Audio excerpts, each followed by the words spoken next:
نحمده ونصلي على رسوله الكريم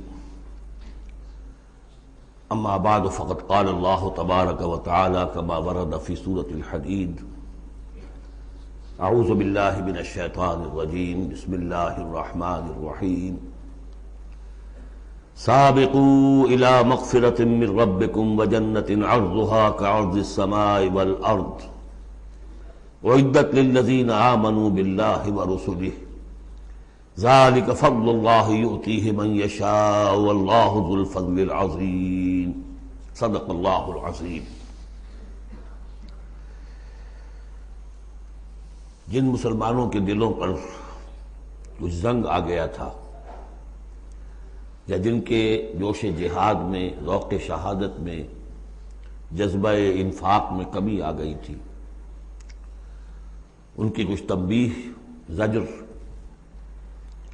کچھ مشفقانہ اور محبت بھری ڈانٹ ڈپٹ کے بعد انہیں ادھر متوجہ کیا گیا کہ شیطان لعین تمہیں تاخیر اور تعویق کے چکر میں ڈالے گا۔ ابھی یہ اور کر لو، ابھی وہ اور کر لو، ابھی ان ذمہ داریوں سے عہدہ برا ہو لو، پھر اپنے آپ کو ہمہ وقت پر اللہ کے دین کے لیے لگا دینا۔ اور یہ شیطان کا سب سے بڑا دھوکہ ہے۔ لہذا بڑا ہی جذباتی انداز ہے، الم یأن للذین آمنوا ان تخشع قلوبہم لذکر اللہ وما نزل من الحق۔ پھر انہیں دعوت دی گئی، اگر اپنے گریبان میں جھانکو اور دلوں کو ٹٹولو اور محسوس ہو کہ یہ دل کی بستی تو ویران ہے، اجڑی ہوئی ہے، یہاں وہ ایمان کی مثبت دولت، اس کی روشنی تو موجود نہیں ہے، تب بھی مایوس نہ ہو۔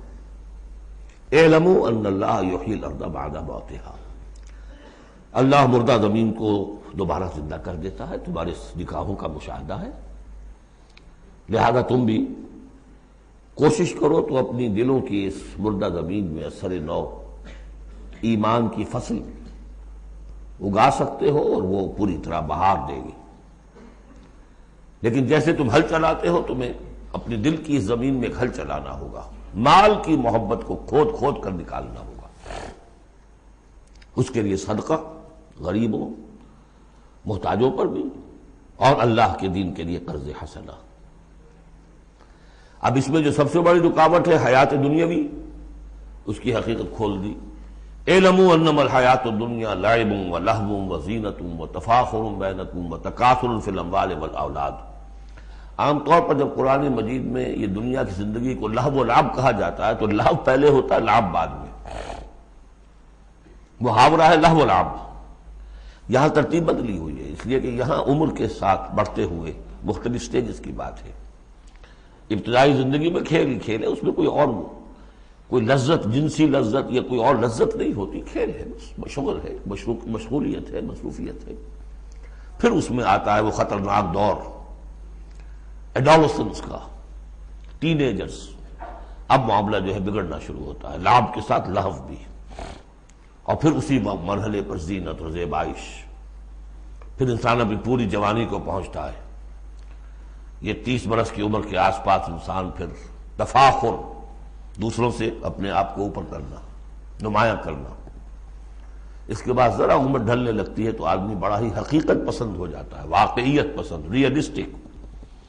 اب یہ کہ مال اور دولت اور اولاد یہ ختم نہیں ہوتی یہاں تک کہ انسان قبر میں جا کر اس کو اتار دیا جائے۔ یہ بات جو ہے آخری پارے کی صورت میں آئے گی، الہاکم التکاثر حتی زرتم المقابر۔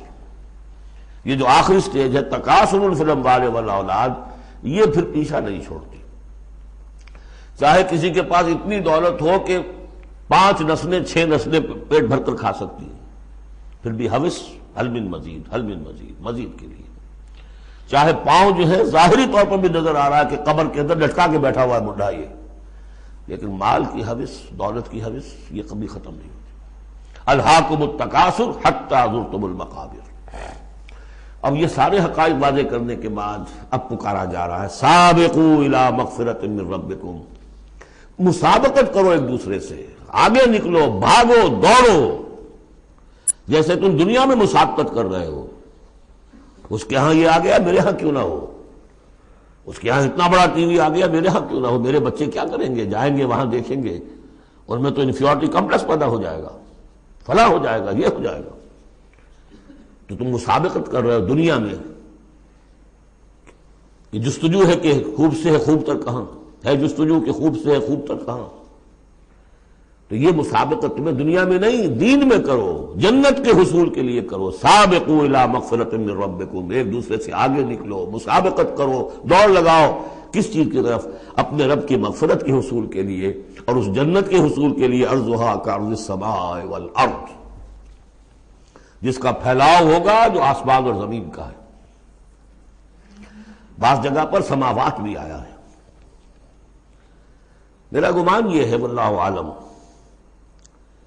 کہ جو پہلی جنت بنے گی، نزل جس کو کہا گیا، وہ تو اسی زمین پر ہوگی، لیکن پھر اب مراتب کے اعتبار سے جیسے کہا گیا کافروں کے لیے آسمان کے دروازے نہیں کھولے جائیں گے، لیکن اہل ایمان کے لیے یہ دروازے کھلیں گے۔ یہ جو ارب گیلیکسیز ہیں، اور ہر گیلیکسیز میں کتنے سولر سسٹم ہوں گے، اور کتنے سولر سسٹم میں کتنی زمینیں ہوں گی، اتنی ایسی زمین بھی تو ہوگی نا جیسی بالکل ہماری زمین ہے، ہر سولر سسٹم میں ہوگی، سورج سے اتنے ہی فاصلے پر، اپنے سورج سے اتنے ہی فاصلے پر جتنے فاصلے پر کہ ہماری زمین ہے۔ یہ ساری جو اللہ نے تیار کر رکھی کس کے لیے؟ یہ ہے کہ جو اہل جنت کے لیے، وہاں جانے کے لیے ہمیں کوئی راکٹس کی ضرورت نہیں ہوگی، اللہ تعالیٰ لے کر جائے گا، جیسے کہ جبرائیل آتے ہیں، ساتویں آسمان سے زمین پر آتے ہیں۔ محمد رسول اللہ ایک مرتبہ زمین سے ساتویں آسمان پر ہو آئے ہیں، ہم بھی جائیں گے انشاءاللہ، جو بھی ہمیں سے کچھ نصیب ہوگا۔ کون کون سے؟ یہ جنت کا پھیلاؤ ہے پورے آسمانوں اور زمین کے برابر۔ اعدت للذین آمنوا باللہ ورسلہ، وہ تیار کی گئی ہے، سنواری گئی ہے، فرنش کی گئی ہے۔ اعداد کہتے ہیں کسی چیز کے لیے کسی چیز کو تیار کرنا، استعداد اسی سے بنا ہے، فلاں میں بڑی استعداد ہے۔ اعداد باب افعال ہے، تیار کی گئی ہے، سنواری گئی ہے، فرنش کی گئی ہے، ڈیکوریٹ کی گئی ہے۔ وَعِدَّتْ لِلَّذِينَ آمَنُوا بِاللَّهِ وَرُسُلِهِ، ان کے لیے جو ایمان لائے اللہ پر اور اس کے رسولوں پر۔ اور ذَلِكَ فَضْلُ اللَّهِ يُؤْتِيهِ مَن يَشَاءُ، یہ اللہ کا فضل ہوگا، جس کو بھی چاہے گا دے گا۔ وَاللَّهُ ذُو الْفَضْلِ الْعَظِيمِ، اللہ بڑے فضل والا ہے۔ اب ایک اور رکاوٹ جو ہوتی ہے اس راستے پر چلنے میں، راستہ یہ کیا ہے؟ اس کی ہدف آگے آ جائے گا، جہاد اور قتال اور انفاق کس کام کے لیے ہے، یہ اس سورہ مبارکہ کا کلائمیکس ہوگا جو آگے آئے گا۔ لیکن ایک اور رکاوٹ جو آتی ہے، یہ تکلیف آ جائے گی، یہ مصیبت آ جائے گی، یہ مسئلہ پیدا ہو جائے گا، یہ مشکل ہو جائے گی، یہ سارے خوف۔ وَلَنَبْلُوَنَّكُمْ بِشَيْءٍ مِّنَ الْخَوْفِ وَالْجُوعِ وَنَقْصٍ مِّنَ الْأَمْوَالِ وَالْأَنفُسِ وَالثَّمَرَاتِ لَتُبْلَوُنَّ فِي أَمْوَالِكُمْ فِي أَنفُسِكُمْ وَأَمْوَالِكُمْ وَلَتَسْمَعُنَّ مِنَ الَّذِينَ أُوتُوا الْكِتَابَ مِن قَبْلِكُمْ وَالَّذِينَ أَشْرَكُوا أَذًى كَثِيرًا، آگے تو جائے گا۔ اب اس کے لیے بتایا کہ ایک بہت بڑا نسخہ دیا جا رہا ہے۔ ما اصاب من مصیبت فی الارض ولا فی انفسکم، نہیں پڑتی کوئی پڑنے والی کوئی تکلیف، کوئی مصیبت، کوئی آزمائش، کوئی رنج دہ چیز، تکلیف دہ ہے، مگر الا فی کتاب من قبل، چاہے وہ مصیبت تمہاری اپنی جان پر ہو یا پوری زمین پر ہو۔ وہ بڑے پیمانے پر آیا، سیلاب آیا، زلزلہ آ گیا، ایک انسان کی اپنی ذاتی زندگی میں آیا، ایکسیڈنٹ کے اندر مجروح ہو گیا، کسی بیماری میں مبتلا ہو گیا۔ ما اصاب من مصیبت فی الارض ولا فی انفسکم الا فی کتاب من قبل ان نبرأ، وہ ایک کتاب میں درج ہے اس سے پہلے کہ ہم اسے ظاہر کریں۔ ان ذالک علی اللہ یسیر، یہ اللہ پر بہت آسان ہے۔ اللہ کا علم جو ہے اتنا محیط ہے ما کان و ما یکون کو، کہ جو کچھ ہونا ہے اس کے علم میں تو پہلے سے موجود ہے۔ تو تم اسے بڑا عجیب سمجھو گے، بہت مشکل سمجھو گے، اللہ پر یہ آسان ہے۔ یہ بات تمہیں کیوں بتا دی گئی؟ اس کا ایک نتیجہ نکلنا چاہیے، لِكَيْ لَا تَأْسَوْا عَلَىٰ مَا فَاتَكُمْ، تم افسوس نہ کیا کرو، مایوس نہ ہو جایا کرو اس چیز پر جو تمہارے ہاتھ سے جاتی رہے۔ حوادث سے، دنیا سے کوئی چیز اگر ہاتھ سے نکل گئی، موقع ہاتھ سے نکل گیا، اب بیٹھے پچھتا رہے ہیں، پیچ و تاب کھا رہے ہیں، میں اگر اس وقت یہ کام نہ کرتا، سیدھا چلا جاتا تو میرا کام بن جاتا، یہ نہ ہوتا، اس نے یہ کام رکاوٹ نہ ڈالی ہوتی تو یہ میرا کام بن جاتا، سوائے وہ پیچ و تاب کے کچھ حاصل نہیں۔ اور جسے یقین ہے کہ یہ ہونا ہی نہیں تھا میرے لیے، اللہ تعالیٰ کی طرف سے یہ شے طے نہیں تھی، بس بات ختم ہو گئی. اور اس کے میرے ہاتھ سے نکل جانے ہی میں کوئی خیر ہے. عسیٰ ان تحبوا شیئا وہو شر لکم وعسیٰ ان تکرہوا شیئا وہو خیر لکم واللہ یعلم وانتم لا تعلمون. میں تو جانتا نہیں، اللہ جانتا ہے. ما اصاب من مصیبت فی الارض ولا فی انفسکم الا فی کتاب من قبل ان نبرأها ان ذلک علی اللہ یسیر لکی لا تعصوا علی ما فاتکم ولا تفرحوا بما آتاکم. جو کچھ اللہ تمہیں دے دے اس پر اترایا مت کرو، اس لیے کہ وہ بھی آزمائش ہے. جو دیا ہے تمہیں اس میں آزمائش ہے، اس کو اکاؤنٹ فار کرنا پڑے گا، وہ لائبلٹی ہے.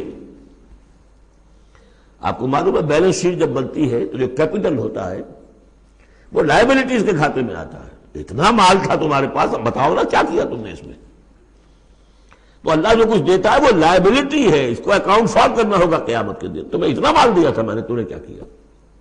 تمہیں اتنی ذہانت میں نے دی تھی، تم نے کہاں لگائی؟ یہ صلاحیتیں میں نے دی تھی، کہاں خرچ کی؟ دنیا بنانے میں یا آخرت بنانے میں؟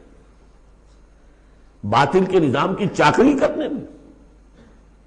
آئی ایم ایف کی سروس ہو رہی ہے، اتنے بلین روپے تنخواہ مل رہی ہے، ٹھیک ہے، چاکری کس کی ہو رہی ہے؟ کس کے نظام کو چلا رہے ہو؟ کس کی رتھ میں گھوڑے بن کر جتے ہوئے ہو؟ غور کرنے کی بات ہے. ہمارا ہمیں فخر ہوتا ہے فلاں شخص ورلڈ بینک کے اتنے عہدے پر پہنچ گیا، ہمارا عزیز اور ہمارا. کس کی چاکری ہو رہی ہے؟ لیفٹیننٹ بن گیا انگریز کی فوج میں، انگریز کی فوج میں. لِكَيْ لَا تَعْصَوْا عَلَىٰ مَا فَاتَكُمْ وَلَا تَفْرَحُوا بِمَا آتَاكُمْ. جو کچھ تمہارے ہاتھ سے جاتا رہے، نکل جائے، اس پر افسوس نہ کیا کرو، اور جو کچھ اللہ تمہیں دے دے اس پر اترایا نہ کرو، سوچا کرو.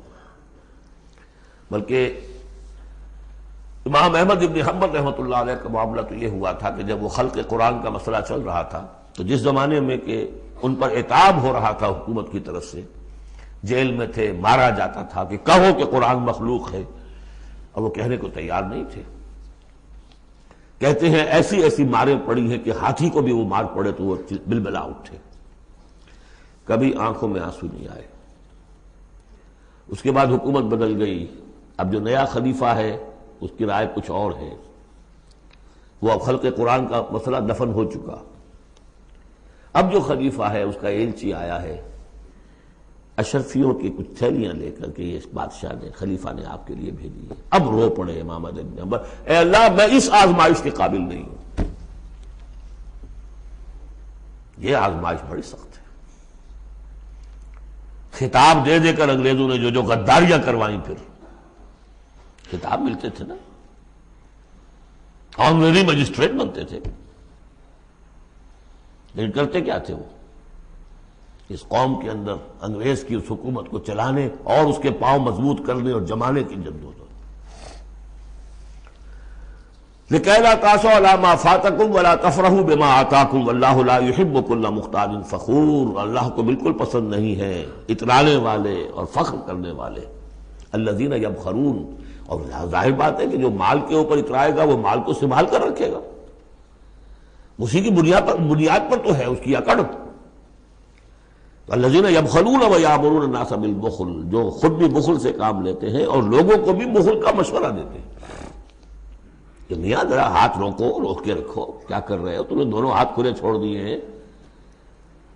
پتہ نہیں ہے تمہارے ہاں 4 بیٹیاں بھی ہیں، ان کے ہاتھ نیلے کرنے ہیں کہ نہیں؟ کہاں تم اللہ کے لیے اور اللہ کے دین کے لیے سب کچھ خرچ کرنے کے در پہ ہو گئے.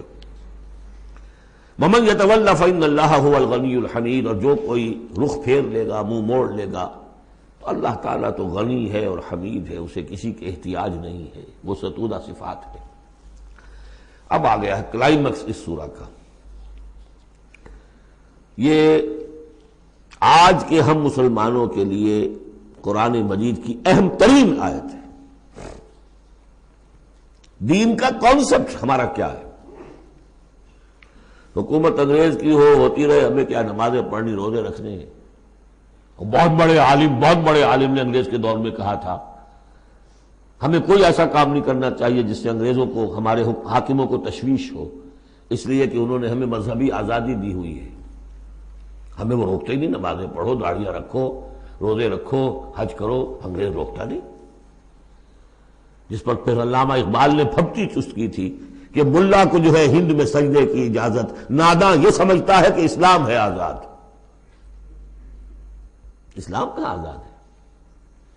کیا قرآن کا قانون نافذ ہے؟ وہاں تو قانون فوجداری ہند ہے، ضابطہ دیوانی ہند، ضابطہ دیوانی ہے، ضابطہ فوجداری کس کا؟ انگریز کا. کس کا قانون؟ اصل میں دین کا جو تصور تھا وہ ہمارا بگڑتا بگڑتا، تنگ ہوتا ہوتا، سکڑتا سکڑتا، پرورٹ ہوتا ہوا یہاں تک آ گیا ہے کہ چند ریچولز ہیں، چند رسومات ہیں، بس وہ دین ہے. باقی جو ہو سو ہو. یہاں ذرا اس آیت کو آپ دیکھیے. ایک تو یہ کہ اس اعتبار سے اہم ترین ہے کہ ہمارے اس تصور دین کو چیلنج کرنے والی، جھنجھوڑنے والی. دوسرا یہ کہ واقعہ یہ ہے کہ میں سمجھتا ہوں کہ پوری انسانی تاریخ میں ایسی ننگی اڑیاں انقلابی عبارت کہیں آپ کو نہ مل سکے جو اس ایک آیت میں ہے. اور ڈنکے کی چوٹ دھڑلنے کے ساتھ، ناٹ چیوئنگ دی ورڈز، کھل کر بات کی. غور کیجئے کہ گھر سمجھیے. لقد ارسلنا رسلنا بالبینات، ہم نے بھیجا اپنے رسولوں کو واضح نشانیوں کے ساتھ. وانزلنا معہم الکتاب والمیزان، اور ہم نے ان کے ساتھ کتاب اتاری، میزان اتاری.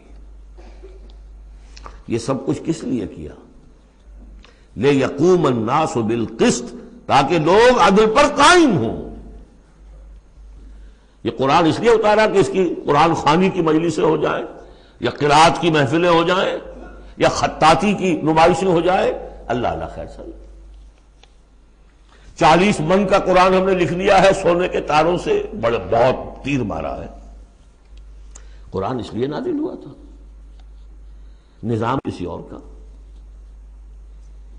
قانون پہ راضی اوروں کے. مولانا ماہر القادری صاحب کا جو شعر تھا، یہ مجھ سے عقیدت کے دعوے، قانون پہ راضی اوروں کے، یوں بھی مجھے رسوا کرتے ہیں ویسے بھی رلایا جاتا ہوں.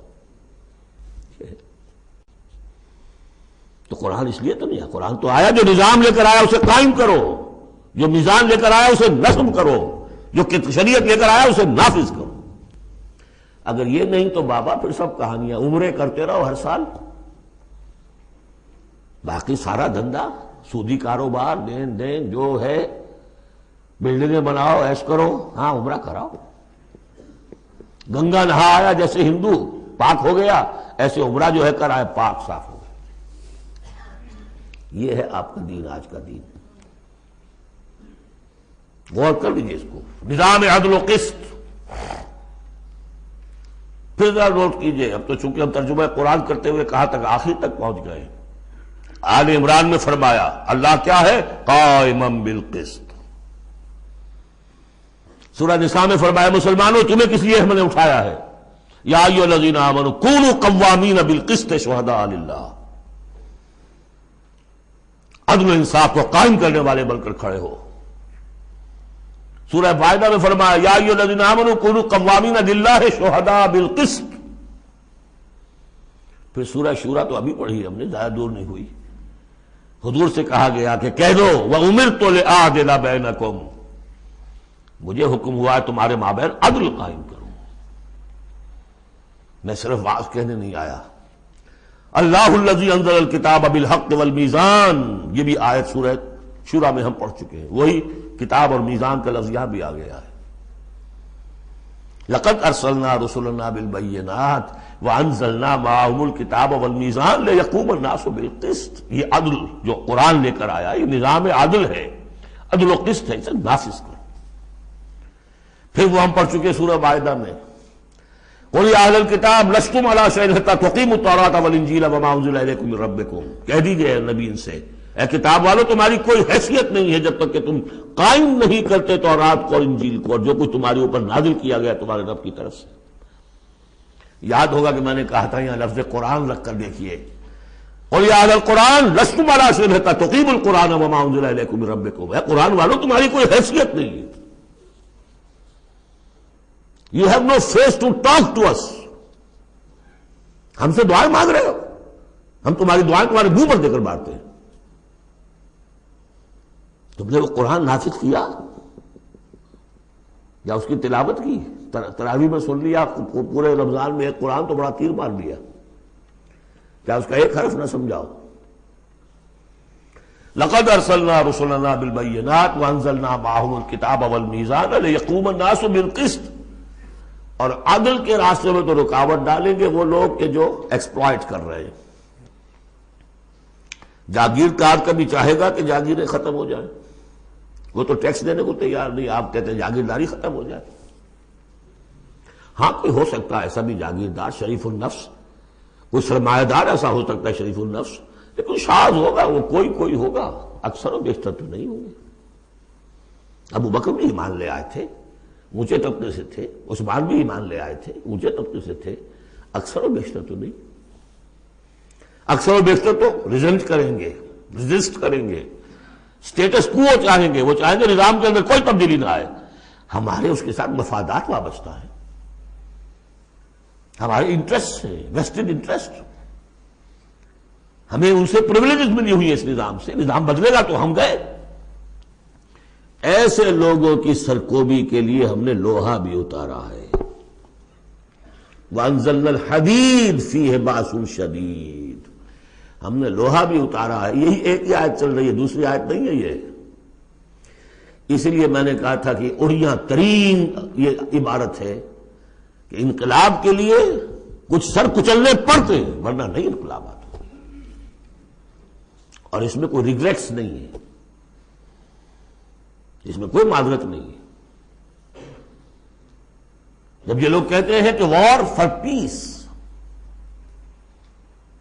اگر یہ کہتے ہیں کہ دنیا میں ہیومن رائٹس کے لیے ہم حملہ کر رہے ہیں، کیا مطلب ہے؟ تمہارا اپنا ایک تصور ہے، عدل انسانی کا ایک تصور ہے، اس کے لیے تم طاقت بھی استعمال کر رہے ہو، لوگوں کا گھیراؤ کر رہے ہو، انہیں آئسولیٹ کر رہے ہو، سینکشنز لگا رہے ہو۔ کیوں؟ کہ تمہاری مرضی کے مطابق نظام انہوں نے کیوں نہیں بنایا؟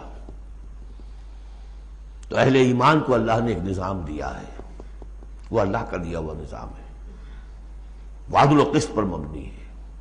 اس نظام کو قائم کرنے کے لیے وہ اگر طاقت بھی ہوگا تو استعمال کریں گے۔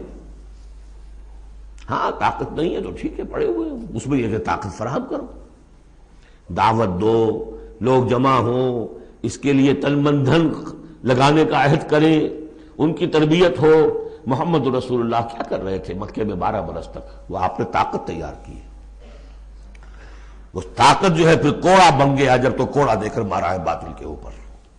بل نقذف بالحق علی الباطل فیدمغہ، ہم باطل کے اوپر حق کو مارتے ہیں جو اس کا بھیجا نکال دیتا ہے۔ فاذا ہوا زاہق، یہی ہوا۔ لیکن اس دوران میں، اس پروسیس میں اہل ایمان کو جانیں دینی پڑیں گی، تکلیفیں جھیلنی ہوں گی، گھر بار چھوڑنے ہوں گے، جان و مال کے نقصانات برداشت کرنے ہوں گے۔ یہ ہے انقلابی عمل۔ وَأَنزَلْنَا الْحَدِيدَ فِيهِ بَأْسٌ شَدِيدٌ، ہم نے اتارا لوہا، اس میں بڑی جنگ کی صلاحیت ہے، ہتھیار بنتا ہے۔ وَمَنَافِعُ لِلنَّاسِ، لوگوں کے لیے کچھ اور منفعت بھی ہے۔ اصل میں تو یہ تلوار اور نیزے اور ڈھال کے لیے ہے، باقی یہ کہ چمٹا پھگنی اور توا بھی تم نے بنا لیے، چلو کوئی بات نہیں۔ اب تو وہ چمٹا پھگنی اور توے کا دور بھی گزر گیا۔ وَلِيَعْلَمَ اللَّهُ مَن يَنصُرُهُ وَرُسُلَهُ بِالْغَيْبِ، اللہ دیکھنا چاہتا ہے کہ کون ہے اس کے وہ وفادار بندے جو اس لوہے کی طاقت کو ہاتھ میں لے کر اللہ کی اور اس کے رسولوں کی مدد کرتے ہیں غیب میں ہونے کے باوجود۔ دین اللہ کا ہے، اور اسے غالب کرنے کے لیے جو اللہ کے بندے میدان میں آ گئے، گویا کہ وہ اللہ کے مددگار ہیں۔ یا ایھا الذین آمنوا کونوا انصار اللہ، اگرچہ دین نافذ کرنا اور قائم کرنا فرض منصبی محمد رسول اللہ کا ہے۔ هو الذی ارسل رسولہ بالہدی ودین الحق لیظہرہ علی الدین کلہ، جو ان کے انصار بن گئے، مددگار بن گئے، وہ اللہ کے مددگار، رسول کے مددگار۔ یہ مضمون جب آئے گا ابھی نکھر کر، اور اس ایک آیت کی شرح سمجھ لیجئے کہ جو سورہ صف میں آئے گی، اس لیے کہ یہ جو آیا ہے وہ یہ جمع کا صیغہ ہے، لقد ارسلنا رسلنا بالبینات، رسولوں کو بھیجا، اور تین چیزیں دے کر بھیجا، بینات، کتاب اور میزان۔ لقد ارسلنا رسلنا بالبینات ایک، وانزلنا معهم الکتاب نمبر 2، والمیزان نمبر 3، تاکہ عدل پر قائم ہو۔ حضور کے بارے میں اب آیت آئی، هو الذی ارسل رسولہ بالہدی ودین الحق، دو چیزیں دے کر بھیجا، تیسری نہیں۔ کیا مطلب؟ بینات اور الہدی ایک ہو گئے ہیں، کتاب اور معجزہ ایک ہو گئے، یہ قرآن ہی معجزہ ہے محمد رسول اللہ صلی اللہ علیہ وسلم کا۔ ریڈیوس ہو کر تین چیزیں محمد کے معاملے میں صلی اللہ علیہ وسلم دو رہ گئی ہیں۔ الہدی، اسی میں قانون ہے، کتاب ہے، اور یہی معجزہ ہے، محمد رسول اللہ کا معجزہ یہ ہے۔ ہاں، میزان مکمل ہو کر دین حق کی شکل اختیار کر چکی ہے، میزان عدل و قسط، اب دین حق۔ هو الذی ارسل رسولہ بالہدی ودین الحق لیظہرہ علی الدین کلہ ولو کرہ المشرکون۔ یہ سورہ صف کی مرکزی آیت ہے جو آگے آ جائے گی۔ لقد ارسلنا رسلنا بالبینات وانزلنا معهم الکتاب والمیزان لیقوم الناس بالقسط وانزلنا الحدید فیہ بأس شدید ومنافع للناس وَلِيَعْلَمَ اللَّهُ مَن يَنصُرُهُ وَرُسُلَهُ بِالْغَيْبِ إِنَّ اللَّهَ قَوِيٌّ عَزِيزٌ۔ یہ سورہ مبارکہ جو ہے ایک اعتبار سے مضمون تدریجاً ترقی کرتا ہوا کلائمیکس پر پہنچ گیا ہے، آیت نمبر 25 پر جو ہم نے پڑھ لی۔ اب ایک سمجھیے ضمیمہ ہے اس میں، کبھی میں پہلے اینٹی کلائمیکس کا لفظ استعمال کرتا رہا، وہ مناسب نہیں ہے، ضمیمہ ہے۔ ضمیمہ کیا ہے؟ شیطان نے ایک اور چال چلی، جن لوگوں کے دلوں میں اللہ کی، رسول کی محبت بہت ہو گئی، آخرت کی طلب بھی ہو گئی، اور حقیقی ایمان اور صحیح جذبات، اس کا رخ موڑ دیا رہبانیت کی طرف۔ جاؤ خوب نفلیں پڑھو، خوب تپسیاں کرو، خوب عبادتیں کرو، دنیا کو چھوڑو، تاکہ دنیا میں ننگا ناچ ناچوں، اور جو اللہ کے ماننے والے ہیں وہ جا کر گپھاؤں میں اور پہاڑوں کی چوٹیوں پر اور غاروں میں جا کر تپسیاں کریں۔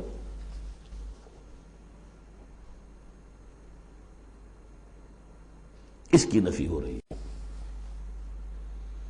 یہ راستہ نہیں ہے دین کا، اور یہ خاص طور پر ویسے یہ کہ ہندوستان میں کیوں آیا یہ مسئلہ اور کسی اور جگہ کیوں آیا، لیکن یہ کہ مونسٹسزم جو ہے، یہ خانقاہی نظام جو ہے، کرسچینٹی میں ٹاپ پر پہنچا رہی ہے، اس میں کوئی شک نہیں۔ ہسٹری آف کرسچین مونسٹسزم، یہ پوری کتابیں ذخیر لکھی ہوئی، اس کی ایک مثال دے رہے ہیں کہ یہ ایک غلطی ہوئی ہے۔ مسلمان میں ایمان باللہ، ایمان بالآخرہ پیدا ہو تو وہ دنیا کی مجدھار میں رہ کر نظام کو صحیح کرے، نظام کو ٹھیک کرتے ہوئے بھوک بھی آئے گی برداشت کرے۔ مجرد روزے رکھ کے جو کچھ کرنا ہے تمہیں، وہ تم جہاد میں بھوک جھیلو، وہ پروڈکٹیو ہوگی، اس سے باطل اور ناانصافی کا خاتمہ ہوگا۔ اور تم کہیں خانقاہوں کے اندر روزے رکھ رہے ہوگے، اس سے دنیا کو کوئی فائدہ نہیں ہوگا۔ یہ زمین و آسمان کا فرق ہے، مونسٹسزم۔ یہی وجہ ہے کہ اسلام میں بھی جب بادشاہت آ گئی، ملوکیت کا جب آ گیا تو راستہ بڑھ گیا، باقی اب جاؤ چلے کھینچو، خانقاہیں آباد کرو، راج کرے گا خالصہ، سلاطین ہوں گے، امراء ہوں گے، راج وہ کریں گے۔ ہاں، تمہاری خانقاہ کو ہم اتنے گاؤں دے دیتے ہیں، اس کی آمدنی تمہاری خانقاہ پر صرف ہوگی، جو تمہارے مرید وغیرہ آئیں اور وہاں لنگر چلتا رہے، اس کے لیے کھانا ہو جائے۔ لیکن یہ حکومت کے معاملات جو ہیں، ان کے بارے میں بات نہ کرنا۔ یہ ہے وہ راستہ، ٹیڑھا راستہ، جو معروف، جو ہم جانتے ہیں، جن کو رسولوں کا معاملہ، تو ان میں حضرت عیسیٰ کے پیروکاروں کے اندر یہ غلطی پیدا ہوئی۔ اب اس کی مثال دی جا رہی ہے کہ مسلمانوں، دنیا سے بے رغبتی، دنیا کو چھوڑ کر آخرت کو اختیار کرنا، یہ تو ہے دین کا جوہر، لیکن اس کا یہ مطلب نہیں کہ ترک دنیا ہو جائے، رہبانیت ہو جائے، تم تمدن کو اور تہذیب کو چھوڑ کر تم کہیں جنگلوں میں نکل جاؤ بن باس لے لو، تم وہاں پر جا کر جو ہے وہ خانقاہیں بنا لو، یہ نہیں. دنیا کی مجدھار میں رہو اور جہاد فی سبیل اللہ کے ذریعے سے حق کا بول بالا کرو، ناانصافی کا خاتمہ کرو، عدل کو قائم کرو، جس کا جو حق ہے اس کو ملنا چاہیے. جیسا کہ حضرت ابوبکر نے فرمایا تھا جو پہلی بیعت ہوئی ہے، بیعت خلافت، کہ لوگوں تم میں سے جو ضعیف ہے وہ میرے نزدیک قوی ہوگا جب تک کہ اسے اس کا حق دلوا نہ دوں، اور جو قوی ہے وہ میرے نزدیک کمزور ہوگا، ضعیف ہوگا جب تک کہ اس سے حق وصول نہ کروں. یہی بات کہی تھی حضرت سعد بن ابی وقاص نے رضی اللہ تعالی عنہ ایرانیوں سے، جب انہوں نے کہا آپ لوگ کیوں ہم پر چڑھائے؟ فرمایا انا قد ارسلنا، ہم بھیجے گئے ہیں، اللہ نے بھیجا محمد کو، محمد نے بھیجا ہمیں. مشن کیا ہے؟ لنخرج الناس من ظلمات الجہالت الی نور الایمان، کہ لوگوں کو نکالیں ہم جہالت اور جاہلیت کی تاریکیوں سے ایمان کی روشنی کی طرف. وَمِن جَوْرِ الْمُلُوكِ إِلَىٰ عَدْلِ الْإِسْلَام، بادشاہوں کے ظلم و ستم کے پنجوں سے نجات دلا کر اسلام کے عادلانہ نظام سے روشناس کریں. یہ ہمارا مشن ہے. لہذا آپ دیکھیے اس بات کو واضح کرنے کے لیے تمہید شروع ہوئی. وَلَقَدْ أَرْسَلْنَا نُوحًا وَإِبْرَاهِيمَ، ہم نے ہی بھیجا تھا نوح کو بھی اور ابراہیم کو بھی. وَجَعَلْنَا فِي ذُرِّيَّتِهِمَا النُّبُوَّةَ وَالْكِتَابَ، اور ہم نے ان دونوں کی نسل میں رکھ دی نبوت اور کتاب. حضرت نوح کی بات ظاہر بات ہے کہ ان کی نسل ہی چلی ہے، لہذا نبوت بھی ان کی نسل میں چلی. لیکن ان کی نسل حضرت سام کی نسل بھی ہے، حضرت حام کی نسل بھی ہے، حضرت یافس کی نسل بھی ہے. تو یقیناً حضرت نوح اور حضرت ابراہیم کے مابین تو انبیاء اور رسل تینوں نسلوں میں آئے، حام کی نسل میں بھی، یافس کی نسل میں بھی، سام کی نسل میں بھی. قرآن مجید میں صرف سامی رسولوں کا تذکرہ ہے. البتہ ابراہیم کے بعد پھر جو آئے ہیں وہ حضرت ابراہیم کی نسل میں آئے ہیں، اور حضرت ابراہیم بھی چونکہ اب سے تقریباً 5000 برس قبل کے ہیں، اور ان کی اولاد کہاں کہاں تک گئی ہے یہ بالکل اپنی جگہ پر ایک تحقیق کا موضوع ہے. لیکن نبی ان کے بعد آئے ہیں ان کی نسل میں. وَلَقَدْ أَرْسَلْنَا نُوحًا وَإِبْرَاهِيمَ وَجَعَلْنَا فِي ذُرِّيَّتِهِمَا النُّبُوَّةَ وَالْكِتَابَ فَمِنْهُم مُّهْتَدٍ وَكَثِيرٌ مِّنْهُمْ فَاسِقُونَ. اب ان کی نسل کے اندر بہت سے ہیں ہدایت یافتہ بھی ہیں، لیکن بہت سے کثیر جو ہیں وہ فاسق ہیں. یہ تمہید ہے کس بات کے لیے؟ ثُمَّ قَفَّيْنَا عَلَىٰ آثَارِهِم بِرُسُلِنَا وَقَفَّيْنَا بِعِیسَىٰ ابْنِ مَرْیَم. پھر ہم نے بھیجے ان کے پیچھے ان کے نقش قدم پر، آثارہم برسلنا، اپنے بہت سے رسول. وقفینا بعیسیٰ ابن مریم، اور پھر ہم نے بھیجا عیسیٰ ابن مریم کو. عیسیٰ ابن مریم کے تذکرے کے لیے یہ ساری تمہید ہے. وجعلنا فی ذریتہم وآتیناہ الانجیل، اور اسے ہم نے انجیل عطا فرمائی حضرت عیسیٰ ابن مریم کو. وجعلنا فی قلوب الذین اتبعوہ رأفۃ ورحمہ، اور ہم نے رکھ دیا، پیدا کر دیا ان لوگوں کے دل میں جنہوں نے اس کی پیروی کی بڑی نرمی اور رحمت. رافت اور رحمت، رافت کہتے ہیں اس کو کہ کسی کو تکلیف میں دیکھ کر آپ تڑپ اٹھیں، یہ رافت ہے. اور رحمت یہ ہے کہ آپ اب اس کے لیے اس تکلیف کے ازالے کے لیے کوئی کوشش کریں. گویا کہ یہ ایک جیسے کہ ہمارے ہاں وہ ریفلیکس ایکشن کا ایک سرکل ہے. ادھر کسی چیونٹی نے کاٹا، اس کا سارا تصور جو ہے یہاں پہنچ گیا دماغ میں، کسی چیز نے کاٹا، فوراً وہاں سے حکم آیا اور جو مسلز ہیں ان کو حکم ہوا اور ہاتھ جو ہم نے کھینچ لیا. انسٹنٹینیسلی یہ شے ہوتی ہے. اسی طریقے سے کسی کو دیکھا تکلیف میں اور خنجر چلے کسی پہ، تڑپتے ہیں ہم امیر، سارے جہاں کا درد ہمارے جگر میں ہے. اگر یہ شکل پیدا ہو جائے تو پھر آدمی اس کے نتیجے میں پھر جو بھی کچھ کر سکتا ہے کرتا ہے اس کے لیے. تو رافت اور رحمت یہ گویا کہ کمپلیمنٹری ہے. اللہ تعالیٰ فرما رہے کہ حضرت عیسیٰ کے جاننے والوں ماننے والوں کے دلوں میں یہ بات تو ہم نے پیدا کی ہے، خود تسلیم کر رہے ہیں. وَجَعَلْنَا فِي قُلُوبِ الَّذِينَ اتَّبَعُوهُ رَأْفَةً وَرَحْمَةً. اس کی وجہ کیا ہے؟ حضرت عیسیٰ خود بہت رقیق القلب تھے، بہت نیک تھے. اس درجے ان کے اندر تھی کہ ایک چور کو دیکھا اپنی آنکھوں سے کہ چوری کر رہا ہے، اسے کہا کیا کر رہا ہے؟ چوری کر رہا ہے. اس نے کہا نہیں میں چوری تو نہیں کر رہا. اچھا بھائی میری آنکھ نے غلط دیکھا. حضرت عیسیٰ کی اپنا مزاج، ہر ایک کا اپنا مزاج ہے. لہذا وہی مزاج ان کے جو حواریین تھا ان کے اندر پیدا ہوا ہے، رافت، رحمت، رقت قلب، شفقت۔ لیکن یہ چیز اب شیطان نے اس کو موڑ دیا رہبانیت کی طرف۔ وَرَهْبَانِيَّةً ابْتَدَعُوهَا، رہبانیت کی بدعت انہوں نے ایجاد کی۔ ایک شے تو ہم نے رکھی ان کے دل میں، رافت اور رحمت ہم نے رکھ دی۔ جو رافت اور رحمت تو بری شے نہیں ہے، خود حضور کے لیے لفظ سورہ توبہ کی آخری آیت میں آ چکا ہے، بالناس رؤوف الرحیم، بالمومنین رؤوف الرحیم، اہل ایمان کے حق میں آپ رؤوف بھی ہیں، رحیم بھی ہیں۔ رافت اور رحمت، رافت اور رحمت بری شے تو نہیں، لیکن اس کا جو رخ موڑا ہے شیطان نے، اس کو کہا بدعت۔ وَرَهْبَانِيَّةً ابْتَدَعُوهَا، رہبانیت کی بدعت انہوں نے ایجاد کر لی۔ مَا كَتَبْنَاهَا عَلَيْهِمْ، ہم نے تو وہ ان پر فرض نہیں کی تھی۔ إِلَّا ابْتِغَاءَ رِضْوَانِ اللَّهِ، ہم نے تو جو چیز فرض کی تھی وہ یہی تھی کہ اللہ کی رضا تلاش کرو۔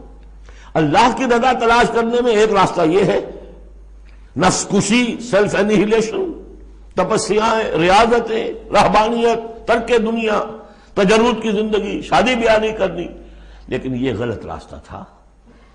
اللہ کی رضا کا راستہ کیا ہے؟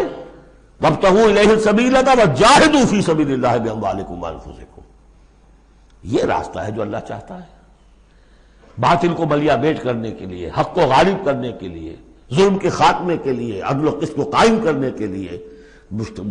سختیاں جھیلو، تکلیفیں برداشت کرو، بھوک برداشت کرو، فاقے برداشت کرو، جان و مال کا نقصان برداشت کرو، یہ ہے کہ جو اللہ کی رضا جوئی کا راستہ ہے جو اللہ نے سکھایا ہے۔ ہاں شیطان نے موڑ دیا کہ ان کی نیکی اب تمدن سے مڑ کر ادھر چلی جائے، تاکہ یہاں تمدن کا میدان میرے لیے ننگا ناچ میں ناچوں، مجھے کچھ پوچھنے والا نہ ہو۔ فَآتَيْنَا الَّذِينَ فَمَا رَعَوْهَا حَقَّ رِعَایَتِهَا، پھر ایک اور دوہرا جو ان کے اوپر چارج شیٹ ایک اور ہے، پھر وہ رعایت بھی نہیں کر سکے اس کی جیسی کہ رعایت کرنی چاہیے تھی۔ ایک دفعہ آدمی طے کر لے میں ساری عمر شادی نہیں کروں گا، مجرد رہوں گا، یہ تو آسان ہے، اس کو نبھانا تو آسان نہیں ہے۔ اللہ نے انسان میں جنسی جذبہ رکھا ہوا ہے، نتیجہ کیا نکلا؟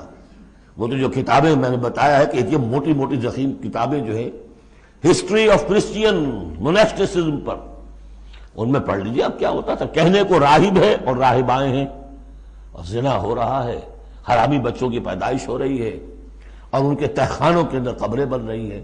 وہ تہخانے جو ہوتے تھے راہب خانوں کے، وہ حرامی بچوں کے قبرستان ہوتے تھے۔ آخر فطرت کا راستہ ہے، دریا کے آگے آپ بند باندھیں گے کیا کریں گے؟ کوئی راستہ اس کا ایک اور بنائیے تو پھر بند باندھ سکتے ہیں نا، چلتے دریا میں کیسے بنا دیں گے؟ وہ اسلام نے راستہ دیا ہے، حلال راستہ ہے، جائز راستہ ہے، شادی کرو، اپنے جنسی جذبے کی تسکین کا سیدھا سامان جو ہے وہ تمہارے لیے موجود ہے۔ جہاں وہاں قدغن آ جائے گی حرام خوری ہوگی، پانی کے آگے بہاؤ کرے تو پانی کہیں نہ کہیں سے راستہ نکال لے گا، یہی ہوا۔ وہ جمی سواگت ہو آج کی دنیا کے یا کوئی بھی ہو، پھر جو ان کے اسکینڈلز آتے ہیں، اور کون بچا ہوا ہے؟ شاذ کوئی ہوگا، اس لیے کہ خود وہ کہتے ہیں، انہی کا ایک آدمی ہے، شاہدہ شاہد من اہلہا، جب فرائیڈ جو ہے انہی کا آدمی وہ کہتا ہے کہ یہ سب سے زیادہ پوٹنٹ ہے موٹیو انسان کا، the most potent motive in human beings is sex.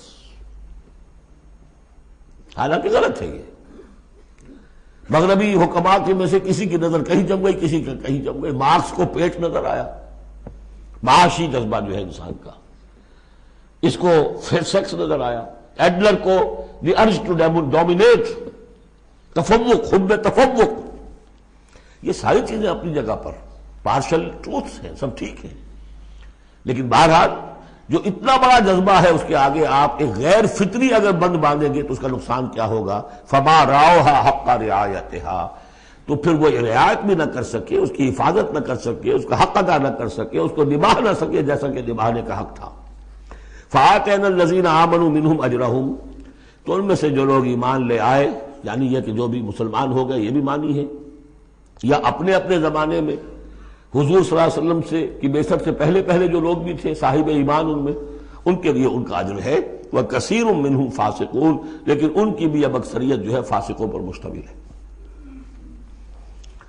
یا ایھا الذین آمنوا اتقوا اللہ وآمنوا برسولہ، اس کے دو مفہوم ہیں. ایک تو یا ایھا الذین آمنوا اہل ایمان، مسلمانوں سے خطاب ہے. اہل ایمان اللہ کا تقوی اختیار کرو اور اللہ کے رسول پر ایمان کو پختہ کرو. لقد کان لکم فی رسول اللہ اسوۃ حسنہ، ان کی زندگی میں دیکھو کیا توازن تھا. انہوں نے ترک دنیا تو نہیں کی، شادیاں کی، بھرپور زندگی گزاری ہے، ان کی اولاد بھی تھی، کتنی بیویاں تھیں. ہاں اس کے باوجود پوری زندگی لگی ہے دین کے غلبے کی جد و جہد میں. یہ اسوہ ہے، یہ آئیڈیل ہے تمہارے لیے، یہ نمونہ ہے، ان کی پیروی کرو. لقد کان لکم فی رسول اللہ اسوۃ حسنہ. اور اس اسوے میں واقعہ یہ ہے کہ یہ بھی دیکھنے کی ضرورت ہے. ایک تو یہ کہ آپ حضور کی زندگی میں گنتے چلے جائیں، یہ چیز بھی تھی، یہ چیز بھی تھی، یہ چیز بھی تھی، یہ چیز بھی تھی، یہ چیز گن لی آپ نے، فہرست بنا لی. آپ نے وہ ساری چیزیں جو ہے اپنے اندر پیدا کرنے کی کوشش کی، فیصلہ کر لیا کریں گے. لیکن اگر یہ حماقت آپ نے کر دی کہ دیکھا نہیں کہ ان مختلف چیزوں کے مابین ریشیو پروپورشن کتنا تھا. اصل شہر ریشیو پروپورشن، ایک چیز کتنی تھی، دوسری کتنی تھی، تیسری کتنی تھی. اگر ریشیو پروپورشن ڈسٹرب ہو جائے گا تو اسوہ تو ختم ہو جائے گا. جیسے نسخے کے اندر 4 دوائیں ہیں، ایک تولہ بھر ہے، ایک ماشا بھر ہے، ایک فرض کیجیے چھٹانک بھر ہے، اور آپ نے وہ چھٹانک والے کو تولہ کر دیا، تولے کو چھٹانک کر دیا، تو نسخہ شفا کے بجائے نسخہ ہلاکت بن جائے گا. تو محض یہ ثابت کر دینا یہ ثابت ہے، فلاں حدیث سے ثابت ہے، یہ ایک بات ہے، صحیح ہے. لیکن یہ دیکھیے کہ حضور کا مجموعی جو طرز عمل ہے، آپ کا جو رویہ ہے، زندگی جو آپ نے گزاری ہے، اس میں ٹائم ایلوکیشن کیا تھا، اس میں ریسورسز کی ایلوکیشن کدھر تھی، اس میں اب پرائرٹیز کس کو تھی، کیا چیز جو تھی وہ پرائمری تھی، کیا سیکنڈری تھی. اگر یہ چیزیں بھی ملحوظ نہ رکھی گئیں تو وہ اسوہ نہیں رہے گا، وہ کچھ اور بن جائے گا. لہذا یہاں زور جو ہے وہ آمنوا برسولہ. اور ایک بات یہ ہے کہ یہاں پر اہل کتاب کو بھی خطاب کیا جا رہا ہے کہ ان میں سے بھی جن لوگوں کے دلوں کے اندر ابھی کوئی رمق تھی ایمان کی، سابقہ ایمان کی، ان کو پکار کر کہا جا رہا ہے یا ایھا الذین آمنوا اتقوا اللہ وآمنوا برسولہ. اللہ کو تو تم مانتے ہو پہلے سے، اس کا تقوی اختیار کرو. اب تمہارے لیے بڑا امتحان یہ کہ اس رسول پر بھی ایمان لاؤ. اور اگر تم اس رسول پر بھی ایمان لاؤ گے، یؤتکم کفلین من رحمتہ، تمہیں دوہرا دے گا اپنی رحمت میں سے حصہ. اہل کتاب جو ایمان لائے حضور پر، ان کے لیے دوہرا اجر ہم پڑھ چکے ہیں پہلے ہی، سورہ قصص میں آ چکا ہے. وَيَجْعَلْ لَكُمْ نُورًا تَمْشُونَ بِهِ. اب یہ دونوں کو کور کرے گا. اگر تم نے رسول پر ایمان پختہ رکھا، اسی لیے جو میں زور دیتا ہوں کہ منہج انقلاب نبوی تلاش کیجئے. آپ حضور نے کیسے انقلاب برپا کیا؟ محض اقامت دین کی جد و جہد کے لیے تن من دھن لگا دینا، یہ پہلا قدم ہے. اللہ مجھے اور آپ کو توفیق دے کہ ہم اس کا فیصلہ کریں. پھر مرحلہ آئے گا کس طریقے پر کریں. وہ منہج اگر انقلاب نبوی کا نہیں ہے، خلاف پیمبر کسے راہ گزید کہ ہرگز بمنزل نہ خواہد رسید. اگر پیغمبر کے راستے سے ہٹ کر کوئی راستہ اختیار کیا، کبھی منزل تک نہیں پہنچ سکو گے. لہذا آمنوا برسولہ، جتنا یقین ہوگا کہ جائی جاست. آپ کو معلوم ہے جہاں ذرا گمان ہوتا ہے کہ یہاں تیل ہے، کروڑ ہا ارب ہا روپیہ جو ہے وہ وہاں پہ ڈرلنگ کے اندر، تلاش کے اندر لگا دیتے کہ نہیں. یقین ہو کہ جائی جاست. اصل شے ہے سیرت محمدی صلی اللہ علیہ وسلم، اصل شے ہے طریق محمدی صلی اللہ علیہ وسلم، منہج و منہاج محمدی صلی اللہ علیہ وسلم. وَلِكُلٍّ جَعَلْنَا مِنْكُمْ شِرْعَةً وَمِنْهَاجًا. ہم نے تم میں سے سب کے لیے علیحدہ علیحدہ شریعتیں، علیحدہ علیحدہ منہاج بنائے ہیں. منہاج محمدی کیا ہے، اس کو تلاش کرو اور اس کو اختیار کرو. یا ایھا الذین آمنوا اتقوا اللہ وآمنوا برسولہ یؤتکم کفلین من رحمتہ ویجعل لکم نورا تمشون بہ ویغفر لکم واللہ غفور رحیم. اور بخش دے گا. پھر اس راستے پر آدمی چل پڑے، رخ سیدھا کر لے، بحیثیت مجموعی زندگی صحیح رخ پر آ گئی تو خطا تو ہو جائے گی کبھی نہ کبھی، کہیں پاؤں پھسل جاتا ہے آدمی کا، اٹھتا ہے توبہ کرتا ہے۔ انما التوبۃ علی اللہ للذین آمنوا للذین یعملون السوء بجہالۃ ثم یتوبون من قریب واللہ غفور الرحیم، اللہ جو ہے وہ غفور الرحیم ہے۔ تو میں نے جو اس آیت کا مفہوم بیان کیا آپ کے سامنے کہ اس میں خطاب کا رخ جو ہے اہل کتاب کی طرف بھی ہے، اس سے اگلی آیت جو ہے بہت کھل جاتی ہے۔ لئلا یعلم اہل الکتاب الا یقدرون علی شیء من فضل اللہ، جن کے سامنے یہ پہلو نہیں آیا اس آیت میں، انہیں یہاں کہنا پڑا کہ یہاں لئلا میں لا زائد ہے، مراد لکئی لا یعلم۔ اگر تو وہ آیت صرف مسلمانوں سے خطاب کر رہی ہے تو انہوں نے ترجمہ کیا تاکہ اہل کتاب کو اچھی طرح معلوم ہو جائے کہ اب انہیں کوئی قدرت حاصل نہیں ہے اللہ کے فضل پر، کوئی حصہ حاصل نہیں کر سکتے اللہ کے فضل میں سے۔ میں نے جو دوسرا رخ بیان کیا ہے اس سے سمجھیے تاکہ نہ سمجھیں اہل کتاب کہ اب ان کے لیے اللہ کے فضل کے حصول کا کوئی راستہ نہیں رہا، راستہ ہے، اب بھی ہے، کھلا ہے، آؤ محمد کے قدموں میں آؤ، آؤ قرآن کی طرف آؤ۔ جیسے سورہ بنی اسرائیل میں ہم نے کہا تھا، ہم نے پڑھا تھا عسیٰ ربکم ان یرحمکم وان عدتم عدلا وجعلنا جہنم للکافرین حصیرا، اب بھی تمہارا رب تم پر رحمت کرنے کے لیے تیار ہے۔ تم تھے لاڈلے تھے، اس میں کوئی شک نہیں، اب تم راہ درگاہ ہو گئے ہو اپنے طرز عمل کی وجہ سے، اپنے کردار کی وجہ سے، لیکن اب بھی تمہارا رب تم پر رحمت فرمانے کے لیے آمادہ ہے۔ عسیٰ ربکم ان یرحمکم وان عدتم عدلا۔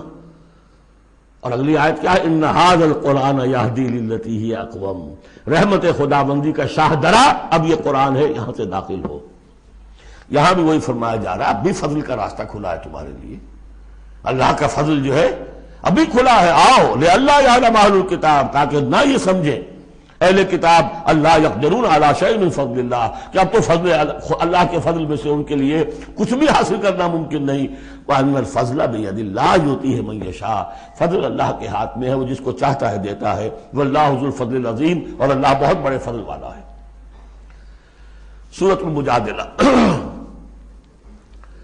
یہاں پہ ایک نوٹ کر لیجئے کہ ان میں مسبحات کی ترتیب اس طرح ہے، ایک مسبحات میں سے ام المسبحات سورہ حدید، پھر ایک ہے بغیر مسبح تسبیح کے، پھر ایک سورت آئے گی پھر مسبحات میں سے سورہ حشر، پھر ممتحنہ آ جائے گی بغیر تسبیح کے، پھر ان 10 سورتوں کے اندر جو اہم ترین جوڑا ہے، مرکز ان کا، وہ سورہ صف اور سورہ جمعہ دونوں مسبحات سے شروع ہوں گی، پھر ایک خالی، پھر مسبحات میں سے تغابن، پھر دونوں ایک جوڑا ہے کہ جو بغیر مسبحات کے ہیں، سورہ طلاق اور سورہ تحریم۔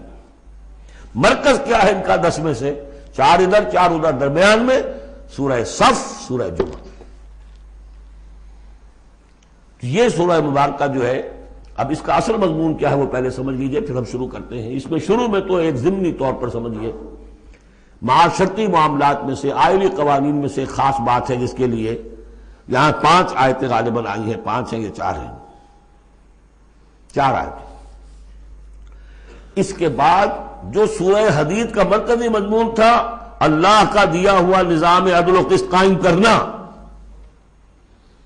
اب ظاہر بات ہے کہ اس کی جد و جہد کے لیے ایک حزب اللہ درکار ہے۔ ایک آدمی تو یہ کام نہیں کر سکتا، ایک آدمی کر سکتا تو حضرت موسیٰ علیہ السلام پر وہ حسرت کیوں طاری ہوتی؟ جب پوری قوم نے جواب دے دیا تھا فَاذْهَبْ أَنْتَ وَرَبُّكَ فَقَاتِلَا إِنَّا هَاهُنَا قَاعِدُونَ، ایک نہیں 4 تھے، وہ حضرت موسیٰ بھی تھے، حضرت ہارون بھی تھے۔ رب انی لا املک الا نفسی واخی فافرق بیننا وبین القوم الفاسقین، یاد ہے یا نہیں؟ پھر 2 اور تھے، پھر ان کے یوشع ابن نون بھی تھے اور کالب بن یفنہ بھی تھے، 4 تھے، لیکن 4 سے تو نہیں ہوتا، جماعت چاہیے نظام کو بدلنے کے لیے، باطل کو کہ جڑ کو اکھیڑنے کے لیے۔ وہ جماعت جو ہے حزب اللہ کہلاتی ہے، لیکن ظاہر بات ہے شیطان بھی بیٹھا نہیں رہے گا، it is not going to take it lying down۔ ٹھیک ہے، آپ کو واک اوور دے دے گا، جائیے جی آپ چلا اپنا دین حق قائم کر لیجئے، شیطان اور شیطان کا لاؤ لشکر، اس کے چیلے چانٹے، اس کے ایجنٹ، وہ ہے حزب الشیطان۔ اس سورہ مبارکہ میں اب حزب اللہ اور حزب الشیطان کا تقابل آئے گا، اور حزب اللہ کے کارکنوں کو کچھ ہدایات دی جا رہی ہیں کہ یہ شیطان تمہارے اندر بھی رخنے پیدا کرنا چاہتا ہے، کس طریقے سے اس کو روکو۔ جیسے سورہ حجرات میں ہم نے دیکھا، تمسخر ایک دوسرے کا نہ کرو، ایک دوسرے کی غیبت نہ کرو، سوء ظن سے کام نہ لو۔ وہ یاد ہے، کسی کے نام چڑھانے والے نہ رکھ لو۔ وہ ساری ہدایات، کسی افواہ کے اوپر فوراً اقدام نہ کر لو، اگر کوئی فاسق کو خبر لے کر آئے تحقیق کرو پھر کوئی اقدام کرو۔ یہ ساری ہدایت کس لیے؟ آج دو مسلمان لڑ پڑے تو صلح کراؤ، تاکہ وہ حزب اللہ مضبوط رہے، مستحکم رہے۔ یہ نیکی کی قوت ہے، نیکی کی طاقت ہے۔ یہ طاقت مضبوط ہوگی تو نیکی کے لیے امکان ہوگا کہ اس کا غلبہ ہو، اور وہ قوت جو ہے نیکی کی حامل قوت، وہ اگر کمزور ہو گئی تو پھر جو باطل ہے وہ ڈنکا بجائے گا۔ یہ ہے اس سورہ مبارکہ کا مضمون۔ پہلے آگے ہے ایک معاملہ خاندانی آئلی قوانین میں۔ بسم اللہ الرحمن الرحیم، قد سمع اللہ قول التی تجادلک فی زوجہا۔ یہ زہار ایک کہلاتا ہے شریعت کی روح سے، اور عرب میں یہ رواج تھا۔ ایک تو طلاق ہوتی ہے، شوہر نے بیوی کو طلاق دی، اب طلاق کی مختلف قسمیں ہوں گی، وہاں ہم بھی پڑھ چکے ہیں کون کون سی قسمیں ہیں۔ طلاق رجعی ہے، طلاق بائن ہے، طلاق مغلظ ہے، وغیرہ وغیرہ۔ ایک اور ان کے ہاں اس کے پیدل اور چیز تھی، بالکل بہت غصے میں آیا شوہر کہ تم تو میرے لیے میری ماں کی طرح ہو، بس ختم۔ اب قیامت تک وہ اس کے لیے حلال نہیں ہو سکتی، وہ اس کے لیے حلالہ بھی کوئی نہیں۔ طلاق مغلظ کے لیے تو پھر بھی کوئی حلالہ ہے، اس کے لیے حلالہ بھی نہیں تھا۔ یا کہہ دیا ماں کی پیٹھ کی طرح ہو، ماں کے جسم کے کسی حصے سے تشبیہ دے دی، اب تو تم میرے لیے تو میری ماں کے فلاں چیز کی طرح ہو، گویا کہ اب میں تمہارے ساتھ کوئی تعلق نہیں رکھ سکتا۔ مستقل جدائی ہو گئی، اس کو زہار کہتے ہیں۔ یہ واقعہ پیش آ گیا، صحابہ میں سے ایک صاحب تھے اوس بن ثابت، انہوں نے اپنی بیوی خولہ بنت ثعلبہ کے ساتھ زہار کیا، بچے تھے چھوٹے چھوٹے۔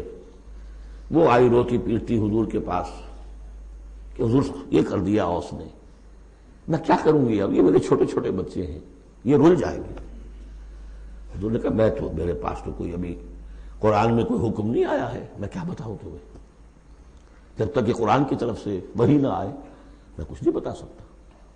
وہ چیخ رہی ہے، حضور سوچئے تو صحیح میں کروں کیا، کہاں جاؤں، ان بچوں کو لے کر کہاں جاؤں گے، یہ ہلاک ہو جائیں گے بچے۔ اور پھر کبھی کہے اے اللہ بھیج جلدی سے کوئی میرے لیے راستہ بھیج۔ اس کیفیت میں پھر یہ وحی نازل ہوئی، قد سمع اللہ قول التی تجادلک فی زوجہا، اللہ نے سن لی ہے اس عورت کی بات جو اے نبی آپ سے جھگڑ رہی ہے اپنے شوہر کے بارے میں، وتشتکی الی اللہ، اور اسی میں وہ اللہ سے فریاد بھی کر رہی ہے کہ اللہ میرے لیے راستہ پیدا کر۔ واللہ یسمع تحاورکما، اور اللہ سن رہا تھا اے نبی آپ کے اور اس کے مابین جو گفتگو ہو رہی تھی، جو کنورسیشن ہو رہی تھی۔ واللہ یسمع تحاورکما ان اللہ سمیع بصیر، اللہ سمیع ہے، سب کچھ سننے والا، بصیر ہے، سب کچھ دیکھنے والا۔ لہذا اب اس خولہ بنت ثعلبہ کی اس فریاد پر اللہ تعالیٰ کی طرف سے رحمت کا دریا جوش میں آیا، مستقل قانون کی حیثیت سے قانون شریعت میں یہ چیز شامل کر دی گئی۔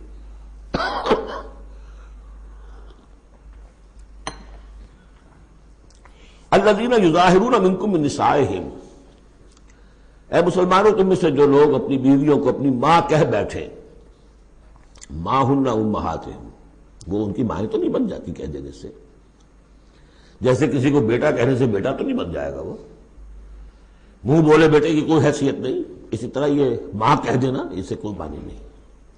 ان امہاتہم الا اللہ ولدنہم، ان کی مائیں تو وہی ہیں جنہوں نے انہیں جنا ہے۔ وَإِنَّهُمْ لَيَقُولُونَ مُنْكَرًا مِنَ الْقَوْلِ وَالزُّورَ، یقیناً جو بات کہہ رہے ہیں وہ جھوٹی ہے اور بہت ناپسندیدہ بات ہے۔ وَإِنَّ اللَّهَ لَعَفُوٌّ غَفُورٌ، اللہ تعالیٰ عفو ہے، معاف فرمانے والا ہے، اور غفور ہے، بخشنے والا ہے۔ چونکہ ابھی تک یہ رواج تھا، چل رہا تھا، لہذا اگر اوس سے یہ بات ہو گئی ہے تو اللہ معاف کرے گا انہیں، اور جس سے بھی ہوئی ہے اس وقت اللہ معاف کرے گا، لیکن اب جو ہے قانون آ رہا ہے۔ والذین یظاہرون من نسائہم ثم یعودون لما قالوا، وہ لوگ کہ جو اپنی بیویوں کو اپنی ماں سے یا اپنی ماں کے جسم کے کسی حصے سے تشبیہ دے بیٹھے اور پھر وہ لوٹنا چاہیں، اعادہ کرنا چاہیں لما قالوا، جس بات کو انہوں نے کہا تھا اسے واپس آنا چاہیں، فَتَحْرِيرُ رَقَبَةٍ مِّن قَبْلِ أَن يَتَمَاسَّا، تو ایک غلام کو آزاد کرنا ہوگا اس سے پہلے کہ وہ آپس میں ایک دوسرے کو مس کریں. ذَلِكُمْ تُوعَدُونَ بِهِ، گویا کہ کفارہ بتا دیا اللہ تعالیٰ نے، اس کا کفارہ ادا کرو اور بس بات ختم. ذَلِكُمْ تُوعَدُونَ، یہی ہے جس کا کہ تمہیں واعظ کہا جا رہا ہے، نصیحت کی جا رہی ہے، ہدایت دی جا رہی ہے. واللہ بما تعملون خبیر، اور جو کچھ تم کر رہے ہو اللہ اس سے باخبر ہے. ومن لم یجد، تو جو کوئی نہ پائے، کوئی غریب آدمی ہے جس سے یہ حرکت ہو گئی ہے اور وہ ایک اس کے پاس کوئی غلام نہیں ہے، اب غلام خریدے پھر آزاد کرے، اس کے پاس پیسہ نہیں ہے. فمن لم یستطع فمن لم یجد فصیام شہرین متتابعین من قبل یتماسا، جس کے پاس نہ ہو یہ اتنی مقدرت تو وہ 2 مہینوں کے روزے رکھے متواتر لگاتار، اس سے پہلے کہ وہ آپس میں ایک دوسرے کو چھوئیں. اب یہ بھی بہت سخت سزا ہے، 2 مہینے کے روزے متواتر، بیچ میں کوئی چھوٹے نہ. فمن لم یستطع، ایسا بھی ہو سکتا ہے کسی میں اتنی ہمت نہ ہو، کوئی اتنا ضعیف ہے، کوئی بیمار ہے، کسی کو ڈائبٹیز ہے، کچھ اور ہے، وہ روزے نہیں رکھ سکتا. فمن لم یستطع فاطعام 60 مسکینا، تو 60 مسکینوں کو کھانا کھلانا، ایک روز کی روزی جو ہے، اور وہ ہو بھی من اوسط ما تطعمون اہلیکم، وہ کھانا ہو گئی تم اپنے اہل و عیال کو کھلاتے ہو، وہ اوسط کھانا. ذالک لتؤمنوا باللہ ورسولہ، یہ اس لیے ہے تاکہ تم یقین کرو اللہ پر، اس کے رسول پر. میں کافی عرصے تک اور کافی تلاش بھی میں نے کیا کہ اس کا مفہوم کیا ہے.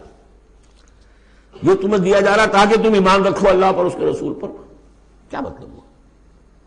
بات سمجھ میں آ گئی. واقعہ یہ کہ جب کوئی شخص کفارہ ادا کرتے ہوئے یہ سختی جھیلتا ہے اس خیال کے ساتھ کہ اللہ کا قانون ہے، تو اس کے ایمان میں اضافہ ہوتا ہے، یقین بڑھے گا، اس کو مشقت کر رہا ہے. جیسے کہ ایمان سے عمل صالح پیدا ہوتا ہے، عمل صالح سے بھی ایمان پیدا ہوتا ہے. یہی بات سورہ حجرات میں ہم دیکھ آئے تھے. یمنون علیک ان اسلموا قل لا تمنوا علی اسلامکم بل اللہ یمن علیکم ان ہداکم للایمان ان کنتم صادقین. ایمان کے راستے پر اللہ تمہیں لے آیا ہے، اسلام میں داخل ہو گئے ہو تو ایمان تک بھی پہنچ جاؤ گے، اور یہ اللہ کا بڑا احسان مانو. تو فرمایا ذالک لتؤمنوا باللہ ورسولہ، یہ اس لیے ہے تاکہ تم ایمان پوری طرح تمہارے اندر ایمان اور راسخ ہو جائے اللہ پر اور اس کے رسول پر. وتلک حدود اللہ، یہ اللہ کی حدود ہے. وللکافرین عذاب علیم، اور کافروں کے لیے بہت دردناک عذاب ہے. بارک اللہ لی ولکم فی القرآن العظیم ونفعنی وإیاکم بالآیات والذکر الحکیم.